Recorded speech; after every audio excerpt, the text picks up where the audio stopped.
Hey guys, welcome back to my channel. I am Deneen and this is Design by Deneen.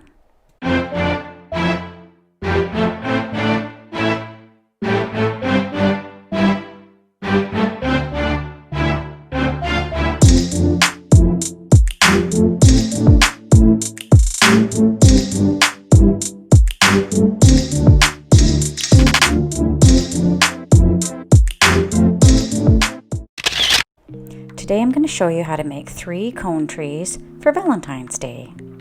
I've done all 3 trees with a 14-inch high cone tree with a 5.5-inch wide base.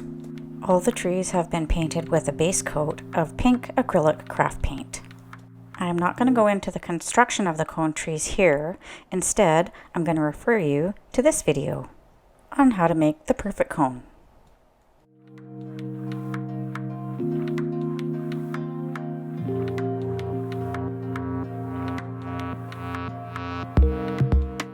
For this tree, we're using Dollar Tree crepe paper. For the bottom row, cut a piece of crepe paper wider than the base of the tree. Attach it using hot glue and pull it tight around the bottom of the tree. It's all the way around the bottom and covers the pink cardboard.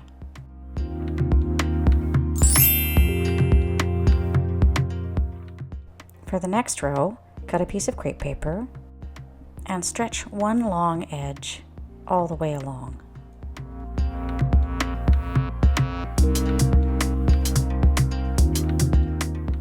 Attach it above the previous row about halfway, adhering it with hot glue. It'll give a slightly ruffled effect.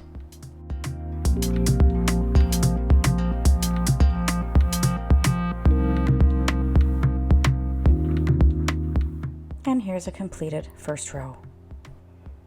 Continue with successive rows until you get to the top of the tree. This is a super easy project, one that you could do with your kids or your grandkids. And you don't have to do this one just for Valentine's Day. You could do this for another holiday and just change up the color of the crepe paper.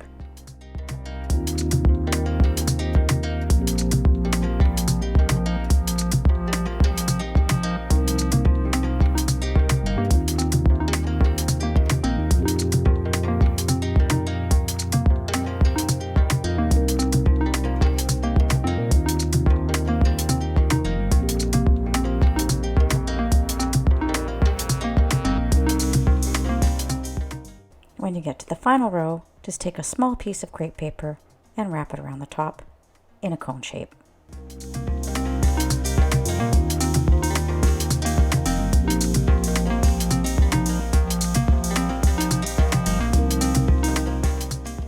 For this cone tree, we're using Dollar Tree pink silk petals.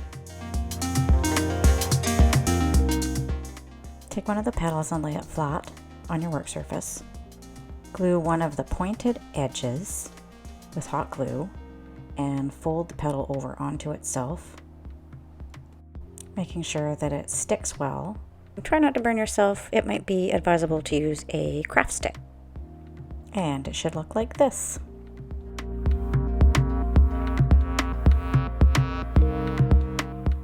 Rinse and repeat until you have a bunch.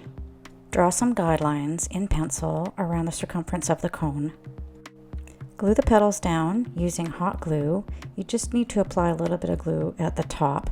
Make sure that you've got them all facing in the same direction, and make sure that you check the direction before you put the glue on.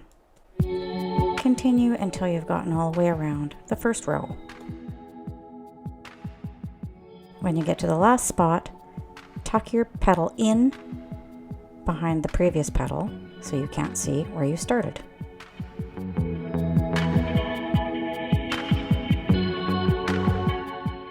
And here's what the first completed row looks like. Continue adding rows and overlapping until you're complete to the top of the tree. And here it is, partially completed.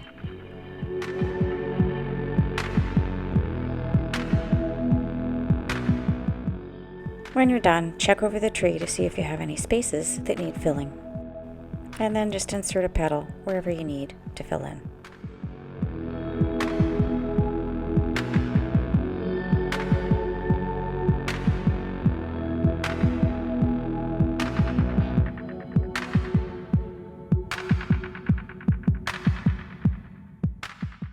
For the next cone tree, we're going to use more of the crepe paper that we used in the first project. We're going to need a lot of little squares. In order to do this, unroll a long length of crepe paper and fold it over and back on itself several times until you've got a lot of thicknesses. Then we're going to cut off one end to get rid of all the folds.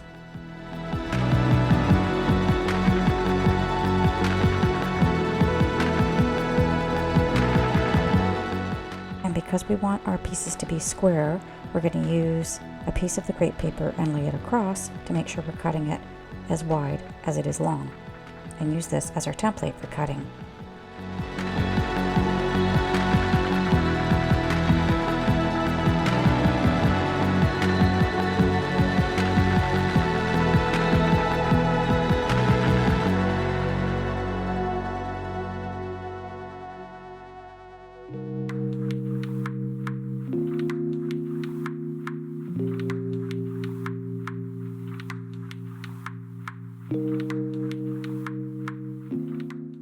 And again, we're going to need a bunch, so cut up a bunch in advance before you start.